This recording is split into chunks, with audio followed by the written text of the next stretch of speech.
Assalamualaikum warahmatullahi wabarakatuh. Bertemu lagi bersama saya, Indah Tri Rohmawati. Pada kesempatan kali ini, kita akan membahas tentang pembahasan soal pada bab 2, yaitu jenis-jenis konstruksi bangunan.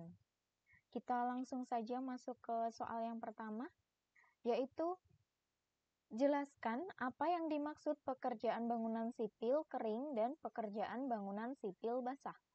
Nah, di sini itu ada pekerjaan bangunan sipil kering yang merupakan pekerjaan pada bagian atas permukaan tanah yang tidak berhubungan dengan tanah dan air secara langsung. Di sini itu seperti sipil kering ya, seperti balok, pekerjaan ring balok, terus pekerjaan dinding, kolom. Nah, seperti itu. Lalu masuk ke pekerjaan bangunan sipil basah, yaitu pekerjaan pada bagian bawah permukaan tanah yang berhubungan langsung dengan tanah dan air. Di sini itu seperti slope maupun pondasi, pekerjaan pondasi ya. Lanjut ke soal yang nomor 2. Ditinjau dari susunannya, bangunan gedung dapat dibedakan menjadi 2 bagian. Sebutkan dan jelaskan. Nah, ada 2 bagian ya, yaitu bangunan bagian bawah dan bangunan bagian atas. Bangunan bagian bawah itu sendiri merupakan bangunan yang terletak di bawah permukaan tanah. Nah, seperti slope dan pondasi ini tadi itu termasuk bangunan sipil basah. Lalu yang kedua, bangunan bagian atas, yaitu bangunan yang terletak di atas permukaan tanah, seperti tembok, dinding, kolom, pintu dan jendela, ring balok, rangka atap, kemudian atap itu sendiri, eternity, dan lain-lain. Masuk ke soal yang ketiga, ada kolom, balok, slope, dan plat lantai. Keempat pokok struktur ini saling melengkapi struktur. Simpulkan keempat pokok struktur ini mengapa saling melengkapi. Nah, kolom, balok, slope, dan plat lantai itu saling melengkapi dikarenakan keempat struktur pokok tersebut saling terhubung atau saling menopang beban. Nah, jika kolom mengalami kegagalan atau mengalami kerusakan, maka bisa mengakibatkan komponen struktur lain yang terhubung menjadi runtuh. Sedangkan slope itu sendiri berfungsi untuk mengunci dinding dan kolom agar tetap kuat sehingga tidak roboh ketika terjadi pergerakan tanah. Kemudian ada balok. Nah, balok sendiri itu menopang beban plat lantai, dinding, serta balok itu sendiri. Dan plat lantai menyebarkan beban yang diterimanya ke struktur di bawahnya seperti balok, slope, dan kolom. Di sini yang dimaksud struktur pokok tersebut itu saling terhubung dan saling menopang beban itu slope. Nah, di atasnya slope kan dipasang kolom. Habis dipasang kolom itu dipasang balok. Nah, balok itu digunakan untuk menopang beban plat lantai. Jadinya saling terhubung satu sama lain. Lanjut ke soal keempat. Ada sebutkan dan jelaskan mengenai jenis jalan. Jenis jalan sendiri itu dibagi menjadi 3. Jalan beton, jalan aspal, dan jalan paving block.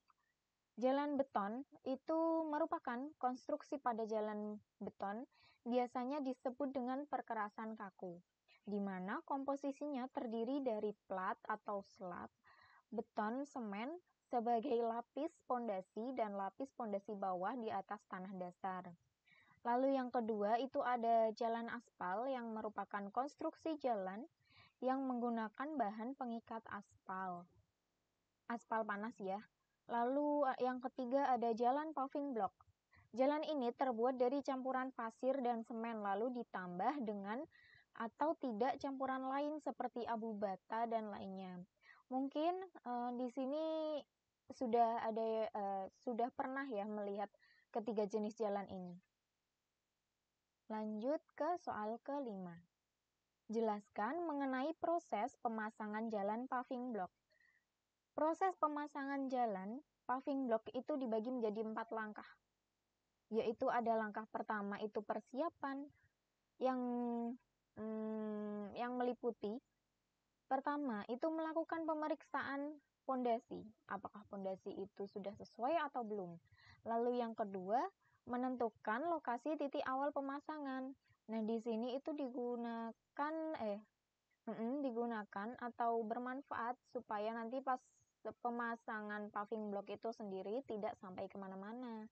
Lalu yang ketiga itu ada memasang benang pembantu sebagai pembatas area kerja. Pemasangan benang pembantu ini dilakukan setiap jarak 4-5 meter. Dan ada langkah kedua yaitu pemasangan beton. Adapun dari pemasangan beton ini yaitu melakukan pemasangan beton pembatas untuk menghimpit dan menahan lapisannya, sehingga saling mengunci dan tidak bergeser sewaktu menerima beban. Lanjut ke langkah ketiga. Belum, masih langkah kedua ya. Nah, itu setelah habis itu untuk membuat beton pembatas, dimulai dengan membangun lapisan beton penahan secara merata dengan tebal minimum 7 cm, kemudian segera pasang beton pembatas di atas lapisan tersebut selagi kondisinya masih basah, agar kelurusan dan ketinggian beton pembatas dapat disesuaikan dengan mudah. Lalu, tuangkan adukan beton pada bagian belakang beton pembatas. Setelah beton penahan agak kering, timbun tanah di atasnya. Beberapa orang kerap memadukan beton pembatas dengan tali air dan mulut air sebagai saluran drainase air. Nah, ini baru lanjut langkah ketiga, yaitu penebaran pasir alas. Meliputi pasir dihamparkan sedemikian rupa di atas paving block, menggunakan jidar untuk menghasilkan ketebalan yang seragam, yakni 5 cm. Kemudian dijaga agar tidak terinjak atau ditumpuki material. Lalu masuk ke langkah keempat, yaitu langkah pemasangan paving block itu sendiri. Yang pertama itu menyusun paving block menurut pola yang sudah ditentukan dan pastikan proses pemasangan ini selalu memperhatikan benang pembantu supaya susunannya membentuk pola yang baik. Lalu ada pekerja itu harus selalu berada di atas paving yang telah terpasang selama proses pemasangan berlangsung. Dan yang ketiga itu setelah paving block terpasang sempurna, celah-celah yang ada di antaranya lalu diisi memakai nut berupa abu batu. Dan yang keempat itu ada padatkan paving block menggunakan roller atau stamper sebanyak 1-2 kali putaran, sehingga timbul daya saling mencengkeram antar paving block. Nah, kita masuk ke soal yang keenam yaitu, menurut Anda, pada daerah perumahan lebih baik menggunakan jalan jenis apa dan bagaimana alasannya? Di sini kita disuruh menyebutkan jenis jalan yang cocok untuk daerah permukiman dan menyebutkan alasannya. Nah, ini menurut saya, pada daerah perumahan atau pemukiman itu lebih baik menggunakan jenis jalan paving block. Karena apa? Itu dikarenakan pemasangan paving block cukup mudah dan tidak memerlukan alat berat. Paving block dapat dibongkar pasang.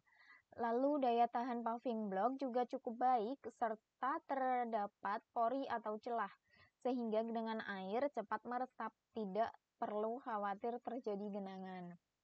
Di sini kan pada daerah perumahan atau pemukiman kan biasanya banyak rumah sehingga sulit dimasuki oleh alat berat, sedangkan aspal lalu beton itu kan membutuhkan alat berat.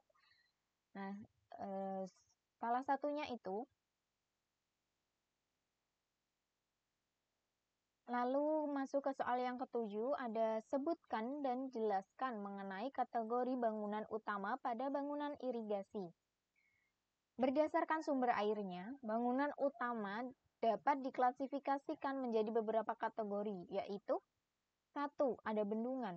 Bendungan sendiri merupakan bangunan air dengan kelengkapannya yang dibangun melintang sungai atau sudetan yang sengaja dibuat dengan maksud untuk meninggikan elevasi muka air sungai. Lalu yang kedua itu ada pengambilan bebas yang merupakan bangunan yang dibuat di tepi sungai menyadap air sungai untuk dialirkan ke daerah irigasi yang dilayani. Lalu yang ketiga itu ada pengambilan dari waduk. Salah satu fungsi waduk adalah menampung air pada saat terjadi kelebihan air dan mengalirkannya pada saat diperlukan.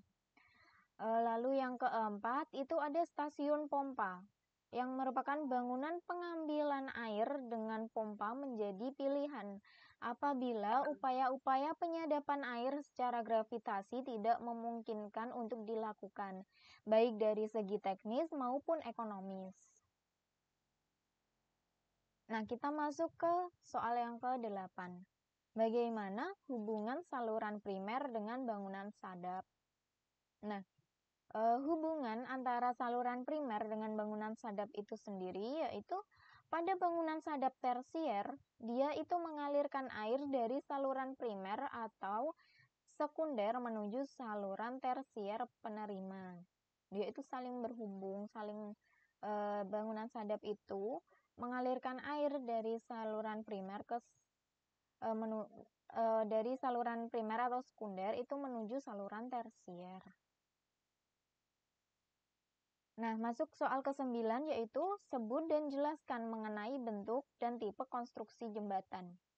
Bentuk dan tipe konstruksi jembatan itu dibagi menjadi 5, yaitu yang pertama, truss bridge.